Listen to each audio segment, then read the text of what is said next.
Sir Navjot Singh Sidhu Punjab Congress ਦੇ ਪ੍ਰਧਾਨ ਬਣੇ ਨੇ ਔਰ ਬਿਲਕੁਲ ਚੁੱਪ ਸੀ। ਜਿਸ ਦਿਨ ਤੋਂ ਪ੍ਰਧਾਨਗੀ ਉਹਨਾਂ ਦੇ ਹੱਥ ਆਈ ਹੈ ਉਸ ਦਿਨ ਤੋਂ ਲਗਾਤਾਰ ਬਹੁਤ ਜ਼ਿਆਦਾ ਬੋਲ ਰਹੇ ਨੇ, ਹਰੇਕ ਮੁੱਦੇ ਨੂੰ ਲੈ ਕੇ ਵੀ, ਆਪਣੀ ਸਰਕਾਰ ਨੂੰ ਲੈ ਕੇ ਵੀ ਔਰ ਵਿਰੋਧੀ ਸਰਕਾਰਾਂ ਵਿਰੋਧੀ ਧਿਰਾਂ ਨੂੰ ਲੈ ਕੇ ਵੀ।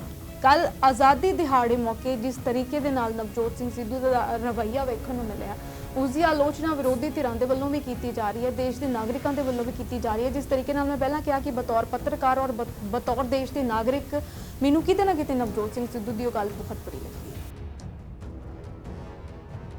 ਕਮਲ, ਜਿਹੜੀਆਂ ਸਿਆਸੀ ਧਿਰਾਂ ਹੁੰਦੀਆਂ, ਸਿਆਸੀ ਨੇਤਾ ਹੁੰਦੇ ਨੇ, ਇਹ ਲੋਕਾਂ ਦੇ ਮਾਰਗਦਰਸ਼ਕ ਹੁੰਦੇ ਨੇ, ਲੋਕਾਂ ਦੀ ਰਹਿਨਮਾਈ ਕਰਦੇ ਨੇ। ਪਰ ਜਦੋਂ ਇਹ ਮੰਚ ਤੇ ਆਉਂਦੇ ਨੇ ਤਾਂ ਉਦੋਂ ਇਹ ਸਾਰੀਆਂ ਆਪਣੀਆਂ ਜਿਹੜੀਆਂ ਪਰੰਪਰਾਵਾਂ ਹੁੰਦੀਆਂ ਨੇ, ਰੀਤੀ ਰਿਵਾਜ ਹੁੰਦੇ ਨੇ, ਨੈਤਿਕ ਕਦਰਾਂ ਕੀਮਤਾਂ ਹੁੰਦੀਆਂ ਨੇ, ਕਈ ਤੁਸੀਂ ਸਮਾਜਿਕ ਤੁਹਾਡੀਆਂ ਜਿਹੜੀਆਂ ਭਾਵਨਾਵਾਂ ਹੁੰਦੀਆਂ ਨੇ, ਜਿਹੜੀਆਂ ਲੋਕਾਂ ਨਾਲ ਤੁਹਾਡੀ ਅਟੈਚਮੈਂਟ ਹੁੰਦੀ ਹੈ, ਉਹਨਾਂ ਨੂੰ ਸਭ ਭੁੱਲ ਜਾਂਦੇ ਨੇ। ਜਦੋਂ ਸਟੇਜ ਤੋਂ ਪਿੱਛੇ ਹੁੰਦੇ ਨੇ ਇਹਨਾਂ ਦਾ ਵਰਤਾਰਾ ਹੋਰ ਹੁੰਦਾ, ਜਦੋਂ ਸਟੇਜ ਪਰ ਆਉਂਦੇ ਨੇ ਇਹਨਾਂ ਦੀ ਗੱਲ ਕਰਨ ਦਾ ਜਿਹੜਾ ਤੌਰ ਤਰੀਕਾ ਹੈ, ਸਲੀਕਾ ਹੈ, ਉਹ ਹੋਰ ਤਰ੍ਹਾਂ ਦਾ ਹੋ ਜਾਂਦਾ ਹੈ। ਇੱਕ ਪਾਸੇ ਤਾਂ ਉਹ ਆਪਣੇ ਆਪ ਨੂੰ ਹੁਣ ਮੁੱਖ ਮੰਤਰੀ ਦੀ ਪੋਸਟ ਦਾ ਦਾਅਵਾ ਕਰ ਰਹੇ ਨੇ, ਵਾਰ-ਵਾਰ ਇਹੀ ਗੱਲ ਕਹਿੰਦੇ ਨੇ ਕਿ ਮੇਰੇ ਕੋਲ ਹਲੇ ਸ਼ਕਤੀ ਨਹੀਂ ਆਈ, ਮੇਰੇ ਕੋਲ ਕੰਮ ਕਰਨ ਦਾ ਹਲੇ ਮੌਕਾ ਨਹੀਂ ਮਿਲਿਆ, ਜਿੱਦਣ ਮੈਨੂੰ ਕੰਮ ਕਰਨ ਦਾ ਮੌਕਾ ਮਿਲੂਗਾ ਮੈਂ ਕਰਕੇ ਦਿਖਾਵਾਂਗਾ। ਭਾਵ ਕਿ ਹੁਣ ਉਹ ਜਿਵੇਂ ਕਹਿ ਰਹੇ ਨੇ ਕਿ ਮੈਂ ਹਲੇ ਇੱਕ ਜਿਹੜੀ ਪਾਰਟੀ ਦਾ ਪ੍ਰਧਾਨ ਬਣਿਆ, ਇੱਕ ਆਰਗੇਨਾਈਜੇਸ਼ਨ ਦਾ ਮੁਖੀ ਬਣਿਆ, ਜਿੱਦਣ ਮੈਨੂੰ ਮੌਕਾ ਮਿਲੂਗਾ ਮੈਂ ਕਰਕੇ ਦਿਖਾਵਾਂਗਾ। ਭਾਵ ਉਹਨਾਂ ਦੇ ਸੁਪਨਿਆਂ ਦੇ ਵਿੱਚ ਸੀਐਮ ਦੀ ਕੁਰਸੀ ਆ ਜਿਹੜੀ ਉਹ ਤੈਰ ਰਹੀ ਆ।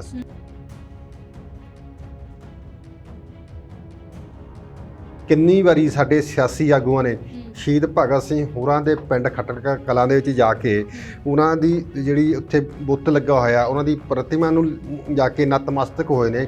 ਉੱਥੇ ਦੀਆਂ ਮਿੱਟੀ ਆ ਜਿਹੜੀ ਉਹਨੂੰ ਚੱਕ ਕੇ ਹੱਥਾਂ ਦੇ ਵਿੱਚ ਸਹੁੰਆਂ ਖਾਧੀਆਂ। ਕਿੰਨੇ ਲੀਡਰਾਂ ਨੇ ਸਹੁੰਆਂ ਖਾਧੀਆਂ। ਅੱਜ ਉਹ ਲੀਡਰ ਆ ਜਿਹੜੇ ਕਿੰਨੇ ਕੁ ਉਹਨਾਂ ਦੀ ਸੋਚ ਦੇ ਚੱਲੇ ਹੋਏ ਨੇ। ਭਗਤ ਸਿੰਘ ਤਾਂ ਇਹ ਗੱਲ ਕਹਿ ਰਿਹਾ ਤਾਂ ਕਿ ਭਗਤ ਸਿੰਘ ਕਹਿ ਰਿਹਾ ਤਾਂ ਵੀ ਮੈਂ ਮਨੁੱਖ ਹੱਥੋਂ ਮਨੁੱਖ ਦੀ ਹੋ ਰਹੀ ਲੁੱਟ ਤੋਂ ਸਖਤ ਬਰਖਲਾਫ ਆ। ਉਹ ਤਾਂ ਜਾਤ ਪਾਤ ਤੋਂ ਛੂਤ ਛਾਤ ਤੋਂ ਊਚ ਨੀਚ ਤੋਂ ਬਹੁਤ ਬਰਖਲਾਫ ਚੱਲਦਾ ਤਾ। ਪਰ ਅੱਜ ਕਿੱਥੇ ਆ? ਛੂਤ ਛਾਤ ਖਤਮ ਹੋ ਗਈ, ਊਚ ਨੀਚ ਖਤਮ ਹੋ ਗਈ। ਜਿਹੜੀ ਮਨੁੱਖ ਤੋਂ ਮਨੁੱਖ ਦੀ ਲੁੱਟ ਉਹ ਤਾਂ ਉਸ ਤਰ੍ਹਾਂ ਨਿਰੰਤਰ ਹੋ ਰਹੀ ਹੈ।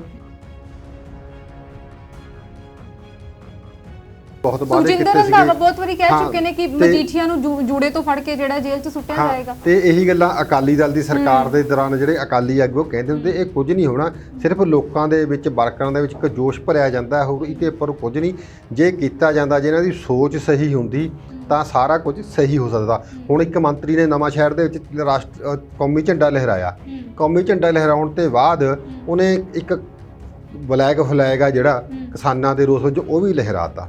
ਤੁਸੀਂ ਦੇਖੋ, ਜਦੋਂ ਤੁਸੀਂ ਕਿਤੇ ਕੌਮੀ ਝੰਡਾ ਲਹਿਰਾਉਂਦੇ ਆ, ਤੁਸੀਂ ਉਹਦੇ ਨਾਲ ਜਾਂ ਉਸ ਸਮਾਗਮ ਦੇ ਵਿੱਚ ਬਲੈਕ ਫਲੈਗ ਲਹਿਰਾਉਣਾ ਜਾਂ ਦਿਖਾਉਣਾ ਆਪਣੇ ਆਪ ਦੇ ਵਿੱਚ ਇੱਕ ਅਪਰਾਧ ਆ।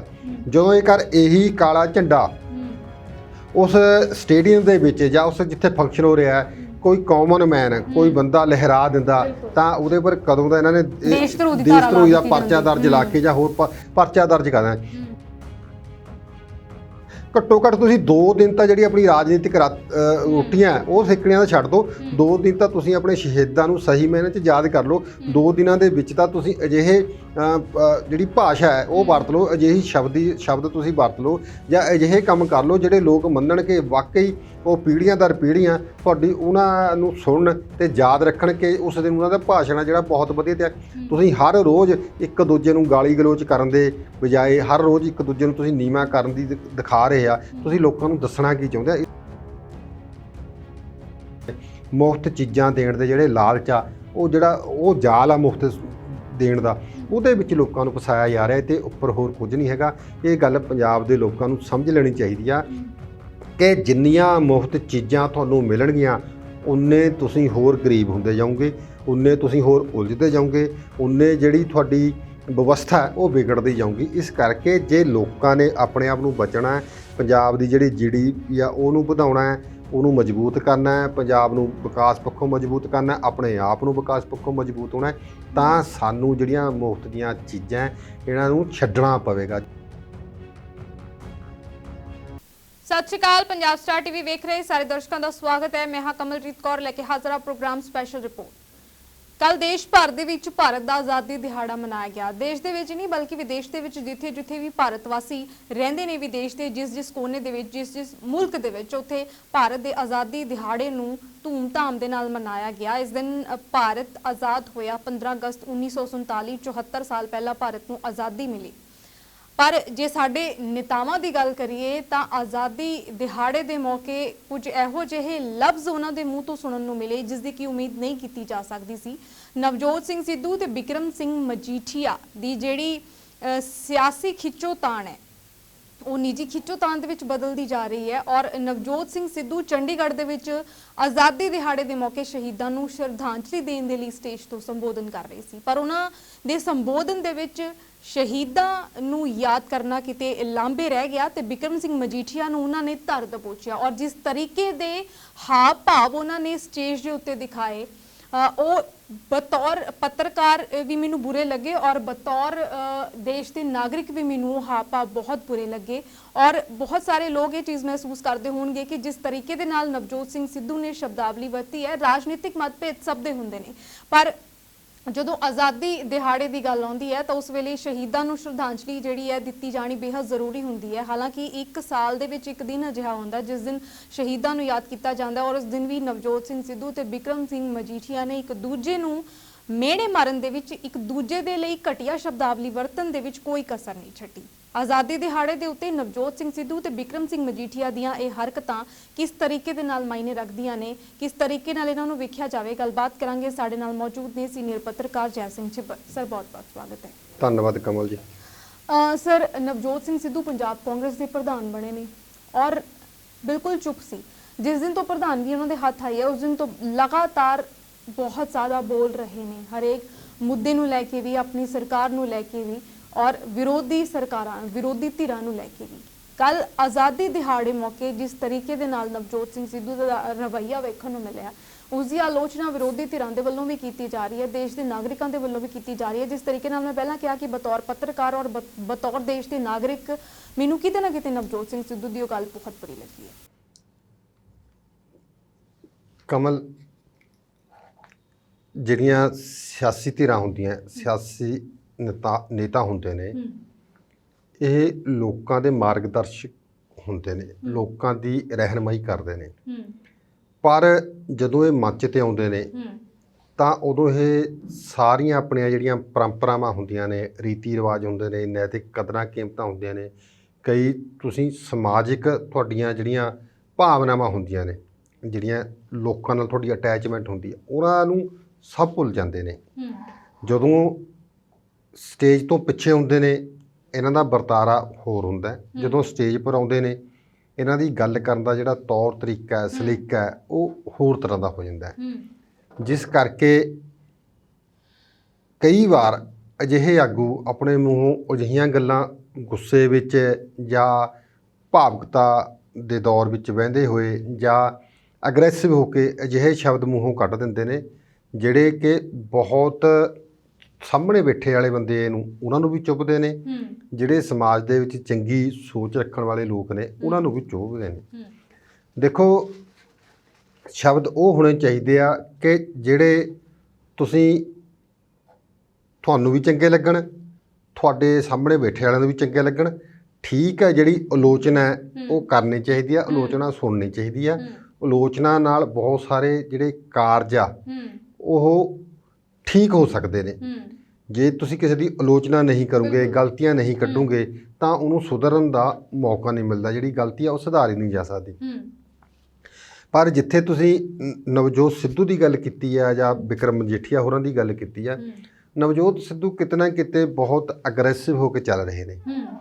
ਉਹ ਮੈਨੂੰ ਇਹ ਲੱਗੀ ਜਾ ਰਿਹਾ ਕਿ ਉਹਨਾਂ ਨੂੰ ਇਹੀ ਨਹੀਂ ਪਤਾ ਲੱਗ ਰਿਹਾ ਕਿ ਮੈਂ ਹੁਣ ਪੰਜਾਬ ਕਾਂਗਰਸ ਦਾ ਪ੍ਰਧਾਨ ਬਣ ਚੁੱਕਿਆ, ਮੈਂ ਇੱਕ ਸੱਤਾ ਧਿਰ ਦੀ ਜਿਹੜੀ ਪਾਰਟੀ ਆ, ਜਿਹੜੀ ਰੂਲਿੰਗ ਪਾਰਟੀ ਆ, ਮੈਂ ਉਹਦਾ ਪ੍ਰਧਾਨ ਆ। ਉਹਦੇ ਜਿਹੜੀਆਂ ਹਰਕਤਾਂ ਜਾਂ ਤੌਰ ਤਰੀਕਾ ਜਾਂ ਕੰਮ ਕਰਨ ਦਾ ਢੰਗ ਆ ਜਾਂ ਸਟੇਜ ਪਰ ਬੋਲਣ ਦੀ ਜਿਹੜੀ ਸ਼ੈਲੀ ਆ, ਭਾਸ਼ਾ, ਉਹ ਉਹੀ ਜਿਹੀ ਆ ਜਿਹੜੀ ਕੁਝ ਮਹੀਨੇ ਜਾਂ ਸਾਲ ਪਹਿਲਾਂ ਹੀ ਚੱਲ ਰਹੀ ਸੀ। ਉਹਨਾਂ ਨੂੰ ਆਪਣਾ ਤੌਰ ਤਰੀਕਾ ਵਰਤਣਾ ਪਵੇਗਾ। ਇੱਕ ਪਾਸੇ ਤਾਂ ਉਹ ਆਪਣੇ ਆਪ ਨੂੰ ਹੁਣ ਮੁੱਖ ਮੰਤਰੀ ਦੀ ਪੋਸਟ ਦਾ ਦਾਅਵਾ ਕਰ ਰਹੇ ਨੇ, ਵਾਰ-ਵਾਰ ਇਹੀ ਗੱਲ ਕਹਿੰਦੇ ਨੇ ਕਿ ਮੇਰੇ ਕੋਲ ਹਲੇ ਸ਼ਕਤੀ ਨਹੀਂ ਆਈ, ਮੇਰੇ ਕੋਲ ਕੰਮ ਕਰਨ ਦਾ ਹਲੇ ਮੌਕਾ ਨਹੀਂ ਮਿਲਿਆ, ਜਿੱਦਣ ਮੈਨੂੰ ਕੰਮ ਕਰਨ ਦਾ ਮੌਕਾ ਮਿਲੂਗਾ ਮੈਂ ਕਰਕੇ ਦਿਖਾਵਾਂਗਾ। ਭਾਵ ਕਿ ਹੁਣ ਉਹ ਜਿਵੇਂ ਕਹਿ ਰਹੇ ਨੇ ਕਿ ਮੈਂ ਹਲੇ ਇੱਕ ਜਿਹੜੀ ਪਾਰਟੀ ਦਾ ਪ੍ਰਧਾਨ ਬਣਿਆ, ਇੱਕ ਆਰਗੇਨਾਈਜੇਸ਼ਨ ਦਾ ਮੁਖੀ ਬਣਿਆ, ਜਿੱਦਣ ਮੈਨੂੰ ਮੌਕਾ ਮਿਲੂਗਾ ਮੈਂ ਕਰਕੇ ਦਿਖਾਵਾਂਗਾ। ਭਾਵ ਉਹਨਾਂ ਦੇ ਸੁਪਨਿਆਂ ਦੇ ਵਿੱਚ ਸੀਐਮ ਦੀ ਕੁਰਸੀ ਆ ਜਿਹੜੀ ਉਹ ਤੈਰ ਰਹੀ ਆ, ਜਿਹੜੀ ਉਹਨਾਂ ਦੇ ਸੋਚਾਂ ਦਾ ਸਮੁੰਦਰ ਆ ਉਹਦੇ ਵਿੱਚ ਕੀ ਜਿਹੜੀ ਸੀਐਮ ਦੀ ਕੁਰਸੀ ਆ ਉਹ ਤੈਰ ਰਹੀ ਆ।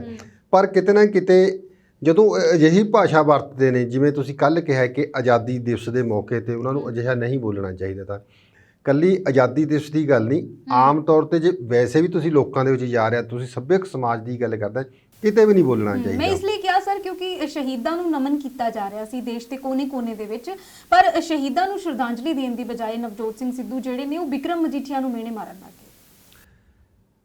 ਤੁਸੀਂ ਕਮਲ ਜੀ ਜੇ ਸ਼ਹੀਦਾਂ ਦੀ ਗੱਲ ਕਰੀਏ, ਤੁਸੀਂ ਕੱਲ ਜਿੰਨੇ ਵੀ ਰਾਜਨੀਤਿਕ ਲੋਕਾਂ ਨੇ ਭਾਸ਼ਣ ਦਿੱਤੇ ਆ 15 ਅਗਸਤ ਦੀ ਨੂੰ ਝੰਡਾ ਲਹਿਰਾਉਂਦੇ ਹੋਏ ਸਟੇਜ ਤੋਂ, ਕਿਸੇ ਵੀ ਸਟੇਟ ਦਾ ਲੀਡਰ ਦੇਖ ਲਓ, ਨੈਸ਼ਨਲ ਲੀਡਰ ਦੇਖ ਲਓ, ਉਹਨਾਂ ਨੇ ਸਿਰਫ 2 4 5 ਮਿੰਟ 7 ਮਿੰਟ ਸਿਰਫ ਸ਼ਹੀਦਾਂ ਦਾ ਨਾਮ ਲਿਆ, ਯਾਦ ਕੀਤਾ, 1-2 ਵਾਰੀ ਲਿਆ। ਉਹ ਤੋਂ ਬਾਅਦ ਉਹੀ ਗੱਲਾਂ ਉਹਨਾਂ ਨੇ ਕੀਤੀਆਂ, ਸਾਰੀਆਂ ਗੱਲਾਂ ਸਿਆਸਤ ਨੂੰ ਲੈ ਕੇ ਕੀਤੀਆਂ। ਮੈਨੂੰ ਨਹੀਂ ਲੱਗਦਾ ਵੀ ਕਿਸੇ ਜੇ ਕੀਤੀਆਂ ਕਿਸੇ ਨੇ ਭਗਤ ਸਿੰਘ ਦੀ ਗੱਲ ਕਰ ਲਈ, ਮਹਾਤਮਾ ਗਾਂਧੀ ਦੀ ਗੱਲ ਕਰ ਲਈ, ਸ਼ਹੀਦ ਊਧਮ ਸਿੰਘ ਦੀ ਗੱਲ ਕਰ ਲਈ, ਲਾਲਾ ਲਾਜਪਤ ਰਾਏ ਦੀ ਗੱਲ ਕਰ ਲਈ, ਸੁਖਦੇਵ ਦੀ ਕਿਸੇ ਨੇ ਗੱਲ ਨਹੀਂ ਕੀਤੀ ਹੈਗੀ, ਰਾਜਗੁਰੂ ਦੀ ਕਿਸੇ ਨੇ ਗੱਲ ਨਹੀਂ ਕੀਤੀ, ਧਨਵੰਤਰੀ ਦੀ ਕਿਸੇ ਨੇ ਗੱਲ ਨਹੀਂ ਕੀਤੀ, ਦੁਰਗਾ ਭਾਬੀ ਦੀ ਕਿਸੇ ਗੱਲ ਨਹੀਂ ਕੀਤੀ, ਮਦਨ ਲਾਲ ਢੀਂਗਰੇ ਦੀ ਕਿਸੇ ਨੇ ਗੱਲ ਨਹੀਂ ਕੀਤੀ, ਗਦਰੀ ਬਾਬਿਆਂ ਦੀ ਜਿਹੜੀ ਲਲਤੋਂ ਆ ਉਹਨਾਂ ਦੀ ਗੱਲ ਨਹੀਂ ਕੀਤੀ। ਹੋਰ ਕਿੰਨੇ ਗਦਰੀ ਬਾਬੇ ਤੇ ਬਾਬਾ ਕਾਮਾ ਗਾਟੂ ਮਾਰੂਆ ਉਹਨਾਂ ਦੀ ਗੱਲ ਨਹੀਂ ਕੀਤੀ। ਕਿੰਨੇ ਸ਼ਹੀਦ ਸਾਡੇ ਹੋਏ ਨੇ, ਗਦਰ ਲਹਿਰ ਦੇ ਬਾਨੀ ਖਜ਼ਾਨਚੀ ਕਾਂਸ਼ੀ ਰਾਮ ਜੀ, ਉਹਨਾਂ ਦੀ ਗੱਲ ਨਹੀਂ ਕੀਤੀ। ਜੇ ਗੱਲ ਕੀਤੀ ਆ ਥੋੜ੍ਹੀ ਜਿਹੀ ਗੱਲ ਕਰਕੇ ਵੀ ਸਾਨੂੰ ਸਾਡੇ ਸ਼ਹੀਦਾਂ ਨੇ ਬਹੁਤ ਸਾਰੀਆਂ ਕੁਰਬਾਨੀਆਂ ਕੀਤੀਆਂ, ਭਗਤ ਸਿੰਘ ਉਹਨਾਂ ਨੇ ਆਜ਼ਾਦ ਕਰਾਉਣ ਵਾਸਤੇ ਕੁਰਬਾਨੀ ਕੀਤੀ, ਚਾਚਾ ਅਜੀਤ ਸਿੰਘ ਦਾ ਕਿਹਨਾਂ ਨੇ ਨਾਮ ਲਿੱਤਾ ਜਾਂ ਉਹਨਾਂ ਦੇ ਪਿਤਾ ਕ੍ਰਿਸ਼ਨਜੀਤ ਸਿੰਘ ਦਾ ਕਿਸੇ ਨੇ ਨਾਮ ਨਹੀਂ ਲਿੱਤਾ ਹੈਗਾ। ਉਹ ਥੋੜ੍ਹੀ ਜਿਹੀ ਗੱਲ ਕਰਕੇ ਫਿਰ ਉਹੀ ਗੱਲਾਂ ਆ ਗਈਆਂ ਕਿ ਉਹਨਾਂ ਨੇ ਇਹ ਕੀਤਾ ਸੀ, ਇਹ ਕੀਤਾ ਸੀ, ਸਾਡੇ ਦੇਸ਼ ਵਿੱਚ ਇਹ ਹੋ ਰਿਹਾ, ਸਾਡੇ ਸੂਬੇ ਵਿੱਚ ਇਹ ਹੋਇਆ, ਸਾਨੂੰ ਇਹ ਕਰਨਾ ਚਾਹੀਦਾ। ਜੇਕਰ ਸੱਚਮੁੱਚ ਅੱਜ ਦੇ ਸਾਡੇ ਦੇਸ਼ ਦੇ ਲੀਡਰ ਇਹਨਾਂ ਦੀ ਸੋਚ ਸਾਡੇ ਸ਼ਹੀਦਾਂ ਨੂੰ ਪ੍ਰਣਾਈ ਹੋਈ ਹੁੰਦੀ, ਉਹਨਾਂ ਦੀ ਸੋਚ ਦੇ ਧਾਰ ਨਹੀਂ ਹੁੰਦੇ, ਅੱਜ ਸਾਡੇ ਦੇਸ਼ ਦੇ ਸਾਡੇ ਸੂਬਿਆਂ ਦੇ ਇਹ ਹਾਲਾਤ ਨਾ ਹੁੰਦੇ। ਅਸਲ ਵਿੱਚ ਅਸੀਂ ਸ਼ਹੀਦਾਂ ਦੇ ਨਾਂ ਪਰ ਸਿਰਫ ਡਰਾਮੇਬਾਜ਼ੀ ਕਰ ਰਹੇ ਹਾਂ, ਸ਼ਹੀਦਾਂ ਨੂੰ ਅਸੀਂ ਯਾਦ ਨਹੀਂ ਕਰਦੇ ਹੈਗੇ, ਉਹਦਾ ਸਿਰਫ ਅਸੀਂ ਨਾਂ ਵਰਤ ਕੇ ਆਪਣੀਆਂ ਸਿਆਸੀ ਰੋਟੀਆਂ ਸੇਕ ਰਹੇ ਹਾਂ। ਕਿੰਨੀ ਵਾਰੀ ਸਾਡੇ ਸਿਆਸੀ ਆਗੂਆਂ ਨੇ ਸ਼ਹੀਦ ਭਗਤ ਸਿੰਘ ਹੋਰਾਂ ਦੇ ਪਿੰਡ ਖੱਟੜ ਕਲਾਂ ਦੇ ਵਿੱਚ ਜਾ ਕੇ ਉਹਨਾਂ ਦੀ ਜਿਹੜੀ ਉੱਥੇ ਬੁੱਤ ਲੱਗਾ ਹੋਇਆ, ਉਹਨਾਂ ਦੀ ਪ੍ਰਤਿਮਾ ਨੂੰ ਜਾ ਕੇ ਨਤਮਸਤਕ ਹੋਏ ਨੇ, ਉੱਥੇ ਦੀਆਂ ਮਿੱਟੀ ਆ ਜਿਹੜੀ ਉਹਨੂੰ ਚੱਕ ਕੇ ਹੱਥਾਂ ਦੇ ਵਿੱਚ ਸਹੁੰਆਂ ਖਾਧੀਆਂ। ਕਿੰਨੇ ਲੀਡਰਾਂ ਨੇ ਸਹੁੰਆਂ ਖਾਧੀਆਂ, ਅੱਜ ਉਹ ਲੀਡਰ ਆ ਜਿਹੜੇ ਕਿੰਨੇ ਕੁ ਉਹਨਾਂ ਦੀ ਸੋਚ ਦੇ ਚੱਲੇ ਹੋਏ ਨੇ। ਭਗਤ ਸਿੰਘ ਤਾਂ ਇਹ ਗੱਲ ਕਹਿ ਰਿਹਾ ਤਾ ਕਿ ਭਗਤ ਸਿੰਘ ਕਹਿ ਰਿਹਾ ਤਾ ਵੀ ਮੈਂ ਮਨੁੱਖ ਹੱਥੋਂ ਮਨੁੱਖ ਦੀ ਹੋ ਰਹੀ ਲੁੱਟ ਤੋਂ ਸਖਤ ਬਰਖਲਾਫ ਆ। ਉਹ ਤਾਂ ਜਾਤ ਪਾਤ ਤੋਂ ਛੂਤ ਛਾਤ ਤੋਂ ਊਚ ਨੀਚ ਤੋਂ ਬਹੁਤ ਬਰਖਲਾਫ ਚੱਲਦਾ ਤਾ, ਪਰ ਅੱਜ ਕਿੱਥੇ ਆ? ਛੂਤ ਛਾਤ ਖਤਮ ਹੋ ਗਈ, ਊਚ ਨੀਚ ਖਤਮ ਹੋ ਗਈ, ਜਿਹੜੀ ਮਨੁੱਖ ਤੋਂ ਮਨੁੱਖ ਦੀ ਲੁੱਟ ਉਹ ਤਾਂ ਉਸ ਤਰ੍ਹਾਂ ਨਿਰੰਤਰ ਹੋ ਰਹੀ ਹੈ। ਤੁਸੀਂ ਅੱਜ ਕਰਪਸ਼ਨ ਲੈਣ ਨੂੰ ਆਪਣਾ ਹੱਕ ਸਮਝ ਰਹੇ ਨੇ, ਕਿੰਨੇ ਕਰੋੜਾਂ ਦੇ ਲੱਖਾਂ ਰੁਪਏ ਦੇ ਜਿਹੜੇ ਘਪਲੇ ਆ, ਕਿਹੜਾ ਡਿਪਾਰਟਮੈਂਟ ਆ ਜਿਹਦੇ ਵਿੱਚ ਨਹੀਂ ਹੋ ਰਿਹਾ। ਕੋਈ ਵੀ ਵਿਅਕਤੀ ਹੈ ਇਹ ਨਹੀਂ ਸਮਝ ਰਿਹਾ ਕਿ ਵੀ ਮੈਂ ਜੇ ਕੋਈ ਚੀਜ਼ ਨਾ ਲਵਾਂ ਉਹ ਵੀ ਚਲੋ ਛੱਡੋ ਮੈਂ ਖਾਂਦਾ ਪੀਂਦਾ, ਪਰ ਉਹ ਤਾਂ ਸਰਕਾਰੀ ਸਬਸਿਡੀ ਨੂੰ ਲੈਣ ਵਾਸਤੇ, ਸਰਕਾਰੀ ਸਹੂਲਤਾਂ ਨੂੰ ਲੈਣ ਵਾਸਤੇ ਆਪਣਾ ਹੱਕ ਸਮਝ ਰਿਹਾ। ਚੰਗੇ ਬੰਦੇ, ਖਾਂਦੇ ਪੀਂਦੇ ਪਰਿਵਾਰ, ਖਾਂਦੇ ਪੀਂਦੇ ਲੋਕ, ਜਿਵੇਂ ਆਪਾਂ ਆਟਾ ਦਾਲ ਵਾਲੀ ਸਕੀਮ ਦਾ ਪਹਿਲਾਂ ਵੀ ਜ਼ਿਕਰ ਕਰ ਚੁੱਕੇ ਆ ਕਿ ਉਹ ਵੀ ਲਾਈਨ 'ਚ ਲੱਗ ਕੇ ਵੱਡੀਆਂ ਗੱਡੀਆਂ 'ਚ ਆ ਕੇ ਆਟਾ ਦਾਲ ਲੈ ਕੇ ਜਾ ਰਹੇ ਨੇ। ਜਿੰਨੀ ਮੁਲਕ ਦੀ ਸਾਡੇ ਦੇਸ਼ ਦੀ ਸਾਡੇ ਪੰਜਾਬ ਦੀ ਆਬਾਦੀ ਆ, ਉਹਦੀ ਅੱਧੇ % ਲੋਕ ਤਾਂ ਫਿਰ ਇਸ ਮੰਗ ਦੇ ਨਾਲ ਭੁੱਖੇ ਚੱਲ ਰਹੇ ਨੇ। ਅੱਧੀ ਜਿੰਨੀ ਸਾਡੀ ਆਬਾਦੀ ਆ, 2.25 ਕਰੋੜ ਪੰਜਾਬ ਦੀ ਆਬਾਦੀ ਆ, 1.25 ਕਰੋੜ ਜਿਹੜੇ ਕਾਰਡ ਆ ਉਹ ਨੀਲੇ ਕਾਰਡ ਬਣੇ ਹੋਏ ਆ। ਇਹਦਾ ਮਤਲਬ ਅੱਧੀ ਆਬਾਦੀ ਸਾਡੀ ਭੁੱਖਮਰੀ ਨਾਲ ਜੀ ਰਹੀ ਆ। ਇਹ ਮੰਨਿਆ ਜਾ ਸਕਦਾ ਕਿ ਪੰਜਾਬ ਦੀ ਅੱਧੀ ਆਬਾਦੀ ਆ ਜਿਹੜੀ ਉਹ ਭੁੱਖਮਰੀ ਸਹਿੰਦੀ ਹੋਵੇਗੀ ਜਾਂ ਗਰੀਬ ਹੋ ਗਈ? ਬਿਲਕੁਲ ਨਹੀਂ। ਗੱਲ ਇਹ ਹੈ ਕਿ ਅਸੀਂ ਕਹਿਣੀ ਤੇ ਕਥਨੀ ਦੇ ਵਿੱਚ ਬਹੁਤ ਅੰਤਰ ਰੱਖਿਆ ਹੋਇਆ ਹੈ। ਅਸੀਂ ਕਹਿੰਦੇ ਕੁਝ ਆ ਕਰਦੇ ਕੁਝ ਆ। ਇਹੀ ਗੱਲ ਆ ਜਿਹੜੇ ਸਿਆਸੀ ਆਗੂਆਂ ਦੀ ਆ। ਜੇ ਸਿਆਸੀ ਆਗੂ ਸੱਚਮੁੱਚ ਇਹ ਮੰਨ ਕੇ ਚੱਲਣ ਕਿ ਅਸੀਂ ਜਿਹੜੇ ਸਾਡੇ ਸ਼ਹੀਦ ਆ, ਸਾਡੇ ਗੁਰੂ ਆ, ਸਾਡੇ ਪੀਰ ਆ, ਸਾਡੇ ਪੈਗੰਬਰ ਆ, ਉਹਨਾਂ ਦੇ ਦਰਸਾਏ ਮਾਰਗਾਂ ਤੇ ਚੱਲਣਾ, ਸਾਡੀ ਅੱਜ ਦੀ ਜਿਹੜੀ ਆਉਣ ਵਾਲੀ ਪੀੜ੍ਹੀ ਆ ਉਹਨਾਂ ਦੀ, ਤੇ ਜਿਹੜੇ ਅੱਜ ਦੇ ਮੌਜੂਦਾ ਲੋਕ ਆ ਉਹਨਾਂ ਦੀ ਰਹਿਣੀ ਬਹਿਣੀ, ਉਹਦੇ ਕੰਮ ਕਰਨ ਦਾ ਤੌਰ ਤਰੀਕਾ, ਸਾਡੀ ਜਿਹੜੀਆਂ ਸਮਾਜਿਕ ਕਦਰਾਂ ਕੀਮਤਾਂ, ਉਹਨਾਂ ਦੇ ਵਿੱਚ ਬਹੁਤ ਸਾਰਾ ਜਿਹੜਾ ਅੰਤਰ ਆ ਜਾਵੇਗਾ। ਸਾਡੀ ਜਿਹੜੀ ਸੋਚ ਆ ਉਹਦੇ ਵਿੱਚ ਵੱਡੀ ਤਬਦੀਲੀ ਆ ਜਾਏਗੀ। ਹੁਣ ਇਹੀ ਗੱਲ ਤੁਸੀਂ ਕੱਲ੍ਹ ਉਹਨਾਂ ਨੇ ਉੱਥੇ 15 ਅਗਸਤ ਨੂੰ ਝੰਡਾ ਤਾਂ ਲਹਿਰਾਤਾ, ਜਿਹੜੀ ਤੁਸੀਂ ਨਵਜੋਤ ਸਿੱਧੂ ਦੀ ਗੱਲ ਕਰ ਰਹੇ, ਪਰ ਜੋ ਉਹਨਾਂ ਨੇ ਭਾਸ਼ਣਬਾਜ਼ੀ ਕੀਤੀ ਆ, ਜੋ ਜਿਵੇਂ ਦੀ ਭਾਸ਼ਾ ਵਿਕਰਮ ਸਿੰਘ ਮਜੀਠੀਆ ਦੇ ਖਿਲਾਫ ਵਰਤੀ ਆ, ਮੈਨੂੰ ਨਹੀਂ ਲੱਗਦਾ ਕੋਈ ਆਮ ਬੰਦਾ ਵੀ ਅਜਿਹੀ ਭਾਸ਼ਾ ਵਰਤ। ਜਦੋਂ ਪਿੰਡ ਦੇ ਵਿੱਚ ਕੋਈ ਬੰਦਾ ਜਾ ਕੇ ਕੋਈ ਲੜਦਾ, ਉਦੋਂ ਗਾਲੀ ਗਲੋਚ ਤਾਂ ਜ਼ਰੂਰ ਹੋ ਜਾਂਦਾ, ਪਰ ਉਹ ਇੰਨੀ ਭੱਦਰ ਭਾਸ਼ਾ ਨਹੀਂ ਵਰਤਦਾ। ਦੇਖੋ ਵਿਕਰਮ ਸਿੰਘ ਮਜੀਠੀਆ ਵੀ MLA ਨੇ ਤੇ ਨਵਜੋਤ ਸਿੱਧੂ ਵੀ MLA ਨੇ, ਦੋਵੇਂ ਜਿਹੜੇ ਕਿ ਪਾਰਟੀਆਂ ਦੇ ਵੱਡੀਆਂ ਪਾਰਟੀਆਂ ਜਿਹੜੀਆਂ ਉਹਨਾਂ ਦੇ ਨਾਲ ਜੁੜੇ ਹੋਏ ਨੇ। ਇਸ ਕਰਕੇ ਕਦੇ ਕਦੇ ਇਹ ਇਕੱਠੇ ਵੀ ਇਹਨਾਂ ਨੇ ਕੰਮ ਕੀਤਾ। ਹੁਣ ਉਹਨਾਂ ਨੇ ਕਿਹਾ ਕਿ ਮੇਰੀ ਸਰਕਾਰ ਆ ਗਈ, ਅਸੀਂ ਤੁਹਾਨੂੰ ਇਹ ਕਰਾਂਗੇ, ਫਲਾਣਾ ਕਰਾਂਗੇ, ਅਸੀਂ ਤੁਹਾਨੂੰ ਅੰਦਰ ਦੇਵਾਂਗੇ, ਤੁਹਾਡੇ ਪਟੇ ਫੇਰਾਂਗੇ, ਠੀਕ ਆ। ਤੇ ਨਾਲ ਆਦੀ ਵਿਕਰਮ ਸਿੰਘ ਮਜੀਠੀਆ ਨੇ ਵੀ ਇਹ ਗੱਲ ਕਹਿਤੀ ਕਿ ਚਾਹੇ ਤੂੰ ਦੂਜੀ ਵਾਰੀ ਵੀ ਜਨਮ ਲੈ ਲਈ, ਤੀਜੀ ਵਾਰੀ ਵੀ ਜਨਮ ਲੈ ਲਈ, ਤਾਂ ਮਤਲਬ ਤੁਸੀਂ ਕਹਿ ਕੇ ਕਹਾਇਆ। ਆਪਾਂ ਆਮ ਤੌਰ ਕਹਿੰਦੇ ਵੀ ਜੇ ਤੁਸੀਂ ਕਹਿ ਕੇ ਕਹਾਇਆ, ਇਸ ਕਰਕੇ ਉਹ ਵਿਕਰਮ ਸਿੰਘ ਮਜੀਠੀਆ ਵੀ ਸਮਝਦਾ ਕਿ ਜੇ ਸਰਕਾਰ ਆ ਗਈ ਤਾਂ ਕੁਝ ਨਹੀਂ ਹੋਣਾ। ਇਹ ਜਿਹੜੇ ਸ਼ਬਦ ਆ ਜਾਂ ਅਜਿਹੀ ਜਿਹੜੀ ਭਾਸ਼ਾ ਜਾਂ ਸ਼ੈਲੀ ਆ, ਲੋਕਾਂ ਨੂੰ ਥੋੜ੍ਹਾ ਅਗਰੈਸਿਵ ਕਰਨ ਵਾਸਤੇ, ਲੋਕਾਂ ਨੂੰ ਜੋਸ਼ ਭਰਨ ਵਾਸਤੇ ਵਰਤੇ ਜਾਂਦੇ ਨੇ, ਹੋਰ ਕੁਝ ਨਹੀਂ। ਜਿਵੇਂ ਕਿ ਸੋਸ਼ਲ ਮੀਡੀਆ ਪਰ ਵੀ ਆਪਾਂ ਦੇਖ ਰਹੇ ਨੇ ਕਿ ਪੁੱਛਿਆ ਜਾ ਰਿਹਾ ਹੈ ਕਿ ਕੇਜਰੀਵਾਲ ਨੇ ਕਿਹਾ ਤਾਂ ਮੈਂ ਸ਼ੀਲਾ ਜਿਹੜੀ ਨਿਰੰਗਾ ਆਪਣੀ ਦਿੱਲੀ ਦੀ ਸਾਬਕਾ ਮੁੱਖ ਮੰਤਰੀ, ਮੈਂ ਉਹਨੂੰ ਅੰਦਰ ਦੇ ਦੂੰ, ਸ਼ੀਲਾ ਦੀਕਸ਼ਿਤ ਵੀ ਉਹਨਾਂ ਨੂੰ ਅੰਦਰ ਭੇਜ ਦੂੰਗਾ, ਉਹਨਾਂ ਨੂੰ ਭੇਜਿਆ ਨਹੀਂ ਗਿਆ, ਤੇ ਮੈਂ ਇਹ ਕਰ ਦੂੰਗਾ, ਮੈਂ ਉਹ ਕਰ ਦੂੰਗਾ। ਵੀ ਕੈਪਟਨ ਅਮਰਿੰਦਰ ਸਿੰਘ ਨੇ ਵੀ ਬਹੁਤ ਵਾਅਦੇ ਕੀਤੇ ਸੀਗੇ, ਬਹੁਤ ਵਾਰੀ ਕਹਿ ਚੁੱਕੇ ਨੇ ਕਿ ਮਜੀਠੀਆ ਨੂੰ ਜੂੜੇ ਤੋਂ ਫੜ ਕੇ ਜਿਹੜਾ ਜੇਲ੍ਹ 'ਚ ਸੁੱਟਿਆ ਜਾਏਗਾ। ਤੇ ਇਹੀ ਗੱਲਾਂ ਅਕਾਲੀ ਦਲ ਦੀ ਸਰਕਾਰ ਦੇ ਦੌਰਾਨ ਜਿਹੜੇ ਅਕਾਲੀ ਆਗੂ ਕਹਿੰਦੇ ਹੁੰਦੇ, ਇਹ ਕੁਝ ਨਹੀਂ ਹੋਣਾ, ਸਿਰਫ ਲੋਕਾਂ ਦੇ ਵਿੱਚ, ਵਰਕਰਾਂ ਦੇ ਵਿੱਚ ਇੱਕ ਜੋਸ਼ ਭਰਿਆ ਜਾਂਦਾ, ਹੋਰ ਇਹਦੇ ਉੱਪਰ ਕੁਝ ਨਹੀਂ।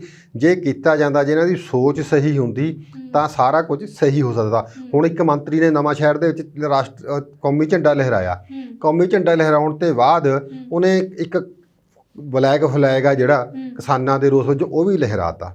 ਤੁਸੀਂ ਦੇਖੋ, ਜਦੋਂ ਤੁਸੀਂ ਕਿਤੇ ਕੌਮੀ ਝੰਡਾ ਲਹਿਰਾਉਂਦੇ ਆ, ਤੁਸੀਂ ਉਹਦੇ ਨਾਲ ਜਾਂ ਉਸ ਸਮਾਗਮ ਦੇ ਵਿੱਚ ਬਲੈਕ ਫਲੈਗ ਲਹਿਰਾਉਣਾ ਜਾਂ ਦਿਖਾਉਣਾ ਆਪਣੇ ਆਪ ਦੇ ਵਿੱਚ ਇੱਕ ਅਪਰਾਧ ਆ।